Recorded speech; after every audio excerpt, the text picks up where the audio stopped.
بسم الله الرحمن الرحيم واعلموا أنما غنمتم من شيء فأن لله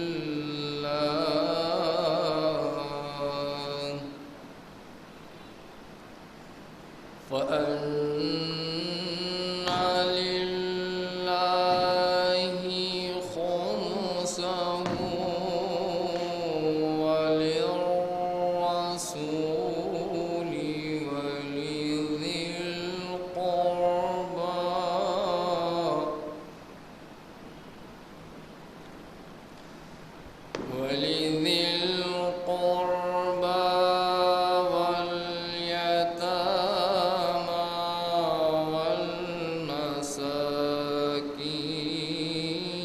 وابن السبيل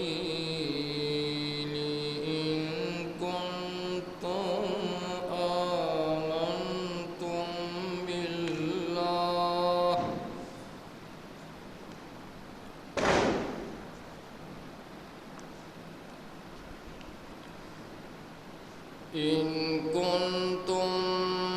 آمنتم بالله وما أنزلنا على عبدنا يوم الفرقان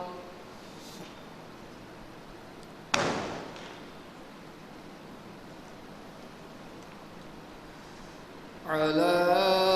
عبدنا يوم الفرقان يوم التقى الجمعان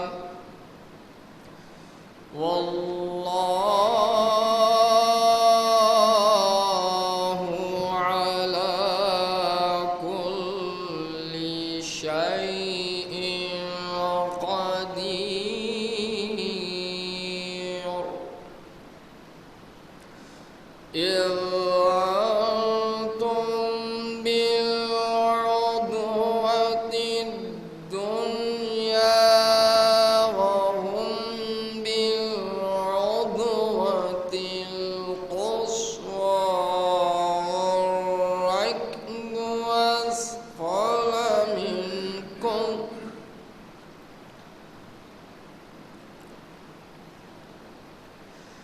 ولو تواعدتم لاختلفتم في الميعاد ولكن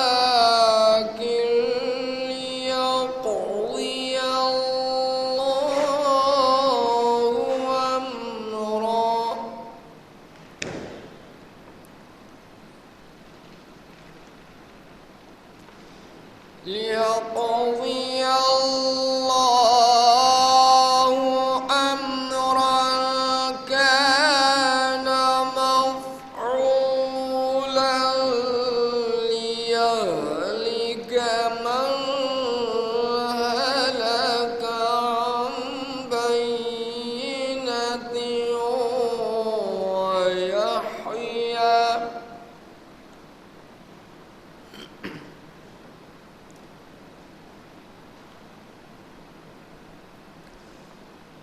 عن بينة ويحيى من حي عن بينة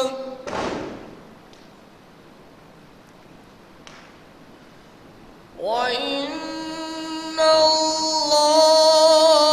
الله لسميع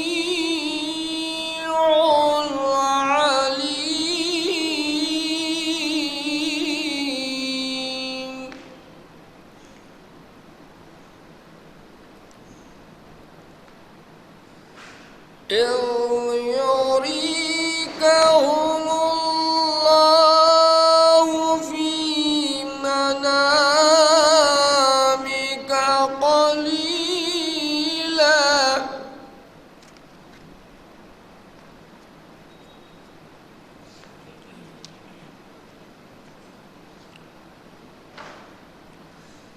ولو أراكهم كثيرا لفشلتم ولتنازعتم في الأمر ولكن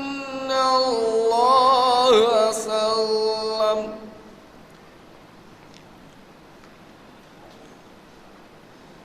إنه عليم بذات الصدور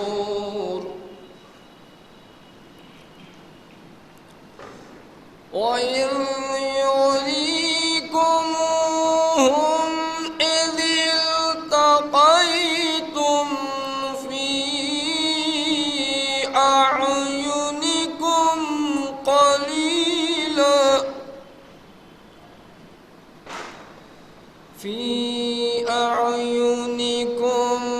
قليلا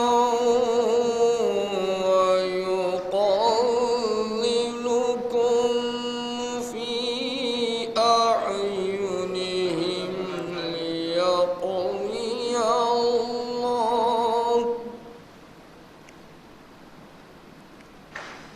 ليقضي الله أمرا كان مفعولا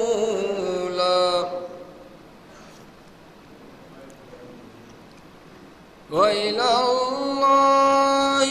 ترجع الأمور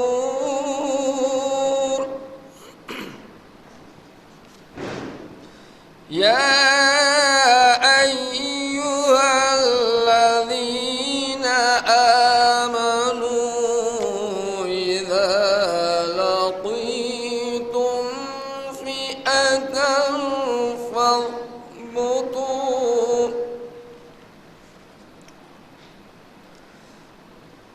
فاثبتوا واذكروا الله كثيرا لعلكم تفلحون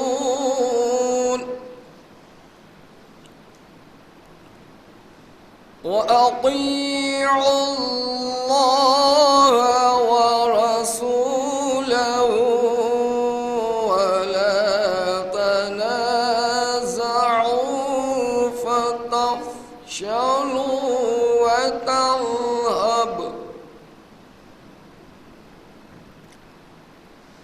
وتذهب ريحكم واصبروا إن الله مع الصابرين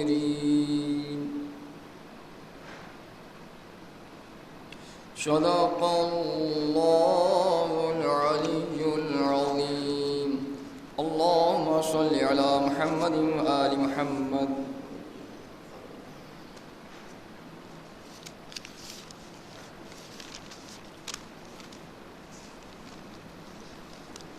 آپ حضرات اس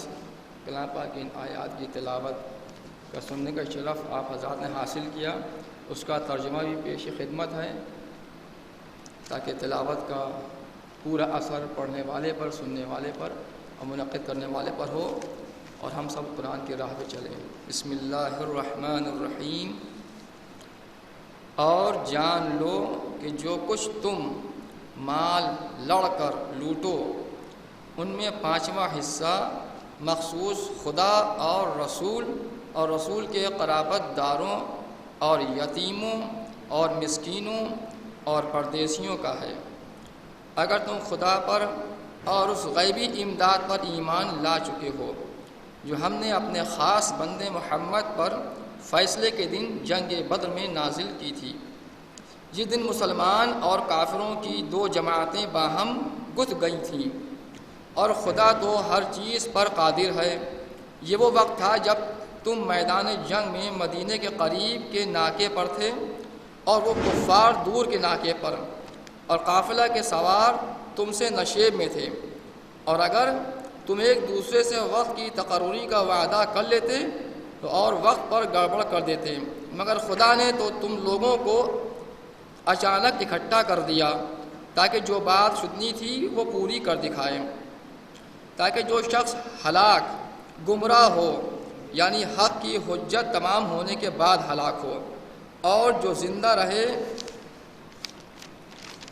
وہ ہدایت کی حجت تمام ہونے کے بعد زندہ رہے۔ اور خدا یقینی سننے والا خبردار ہے۔ یہ وہ وقت تھا جب خدا نے تمہیں خواب میں کفار کو کم کر کے دکھلا دیا، اور اگر ان کو تمہیں زیادہ کر کے دکھلاتا تو تم یقیناً ہمت ہار دیتے اور لڑائی کے بارے میں آپس میں جھگڑنے لگتے، مگر خدا نے اس بدنامی سے بچایا۔ اس میں شک ہی نہیں کہ دلی خیالات سے واقف ہے۔ یہ وہ وقت تھا جب تم لوگوں نے مٹ بھیڑ کی تو خدا نے تمہاری آنکھوں میں کفار کو بہت کم کر کے دکھلا دیا، اور ان کی آنکھوں میں تم کو تھوڑا کر دیا، تاکہ خدا کو جو کرنا منظور تھا وہ پورا ہو جائے، اور کل باتوں کا دار و مدار تو خدا ہی پر ہے۔ اے ایمانداروں، جب تم کسی فوج سے مٹ بھیڑ کرو تو خبردار اپنے قدم جمائے رہو اور خدا کو بہت یاد کرتے رہو تاکہ تم فلاح پاؤ، اور خدا کی اور اس کے رسول کی اطاعت کرو، اور آپس میں جھگڑا مت کرو، ورنہ تم ہمت ہار دو گے اور تمہاری ہوا اکھڑ جائے گی، اور جنگ کی تکلیف کو جھیل جاؤ، کیونکہ خدا یقیناً صبر کرنے والوں کا ساتھی ہے۔ اور ان لوگوں کے ایسے نہ ہو جاؤ جو اتراتے ہوئے اور لوگوں کو دکھلانے کے واسطے اپنے گھروں سے نکل کھڑے ہوتے ہیں اور لوگوں کو خدا کی راہ سے روکتے ہیں، اور جو کچھ بھی تم لوگ کرتے ہیں خدا اس پر ہر طرح سے احاطہ کیے ہوئے ہے۔ اللہم صلی علی محمد و آل محمد وعجل فرجہ۔